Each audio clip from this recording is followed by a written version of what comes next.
innovation, to be honest, requires innovative ways of financing. There's no way you can finance innovation by using the traditional sources of financing. Don't talk about banks in the equation unless banks, bid something on the side that will probably be focusing on financing innovation, but not using traditional balance sheet of banks to finance innovation. That won't happen, and don't even cry for that.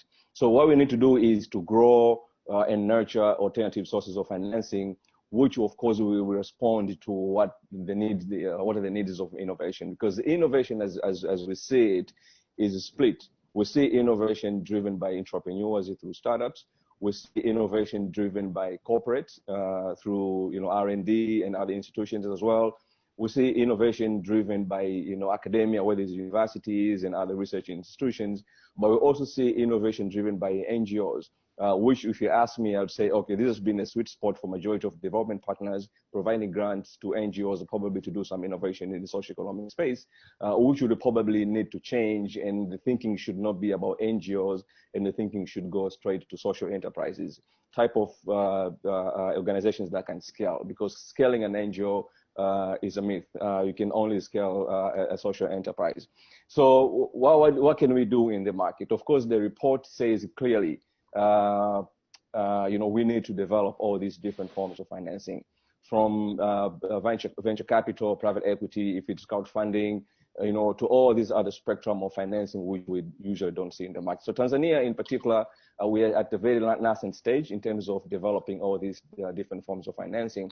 Just to update the panel or other people in the webinar, we have few developments in the market already. If you compare 5 years ago and where we are today, over the past 5 years, we have seen venture capital investments in Tanzania in excess of $200 million. So there's financing coming to the market. In terms of angel investors who tend to finance early stage businesses, that would probably the traditional graduates of hubs from Mr. Jones. These are type of businesses which are in most cases are pre-seed to seed stage. Some don't have revenue. Some probably only have a prototype they need to validate to commercialize. So all these type of ventures probably need people like angel investors. So we launched an angel network 2 years ago, where it's a culture that we're still building, because we believe we can tap local capital that we can allocate for companies. In most cases, we see the majority of venture capital is coming down to Africa. Unfortunately, is not local capital. And when it's not local capital, tends to have sort of foreign behavior when it comes to financing. 40% of all the venture capital money you see coming to Africa comes from the US, and more than 40%, of course, come from Europe. So if this is the type of funds that are coming to the market, the type of financing that will go to innovation won't necessarily be locally driven. This will come with a Silicon Valley type of thinking, and as a result, majority of entrepreneurs who are innovating won't be able to access this type of financing. Go to Kenya. Kenya is the leading recipient of venture capital money in East Africa. But the money that goes to local founders who are innovating is only 7%. So we're talking about more than $1.5 billion. It was only 7% going to local innovators. So what does it mean? It means we need to have innovation and funds that are innovated locally to finance the type of innovation which are grown from the backyard. And who should do that? So we have different players who can do different roles. One is the typical venture capital investors in private equity, whether it's local, whether it's foreign, but they have their role to play.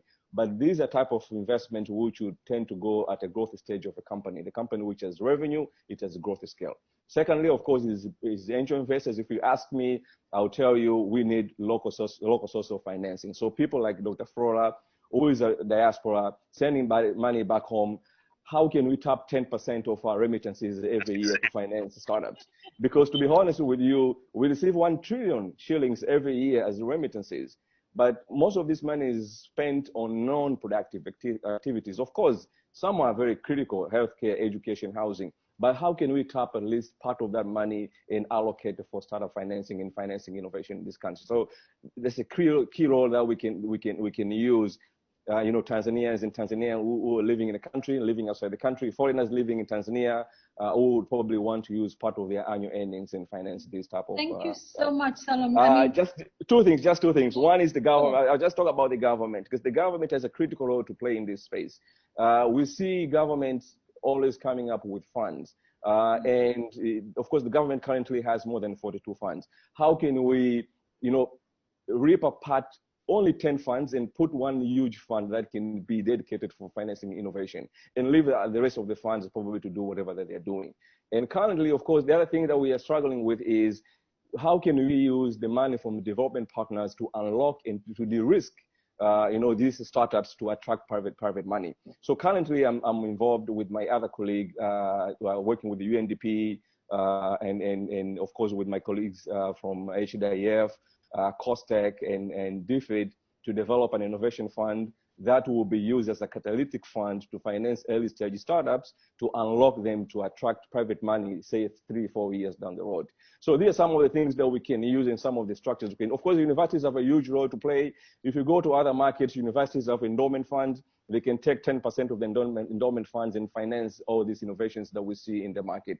So if it is Nelson Mandela University, probably they can have an innovation fund, or they can have an endowment fund and use 10% of that money to finance innovators who are graduating from the university, coming to the market, who later down the stream, they can be picked up by people like ourselves to give them the commercial capital that they needed to grow and scale.